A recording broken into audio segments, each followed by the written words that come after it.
충남 서부 지역 가뭄이 심각한 건 보령댐이 제 역할을 하지 못하는 것도 큰 이유인데요.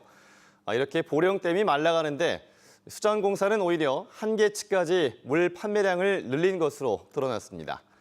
이 문제를 오늘부터 세 꼭지에 걸쳐 집중적으로 짚어보겠습니다. 김유미 기자가 취재했습니다.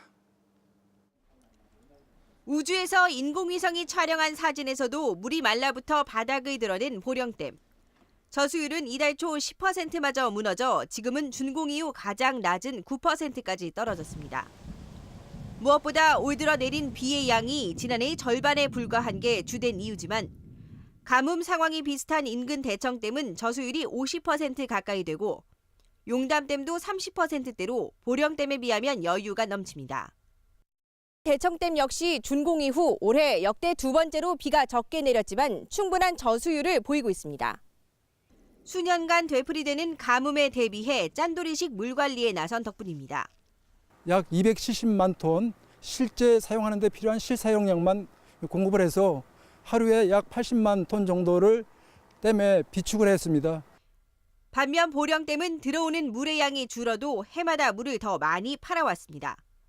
2012년 하루 평균 38만 톤이던 유입량이 2013년엔 하루 29만 톤으로 특히 2015년엔 16만 톤까지 급감했는데도 물 판매량은 2013년 하루 15만여 톤에서 해마다 늘어 올해는 20만 톤에 달합니다. 농업용과 하천 유지수로 내보내는 물까지 더하면 하루 25만 톤가량이 필요해 들어오는 물보다 나가는 물이 많습니다.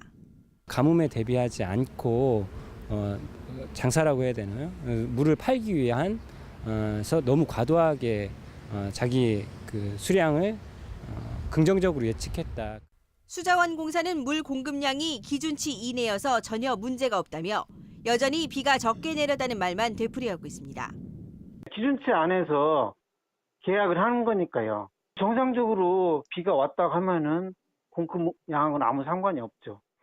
하지만 취재 결과 이 기준치는 연간 강수량 1,300mm를 가정해 만든 것으로 기상청은 2014년부터 보령 지역 연간 강수량이 1,000mm를 밑돌고 있다고 밝혔습니다.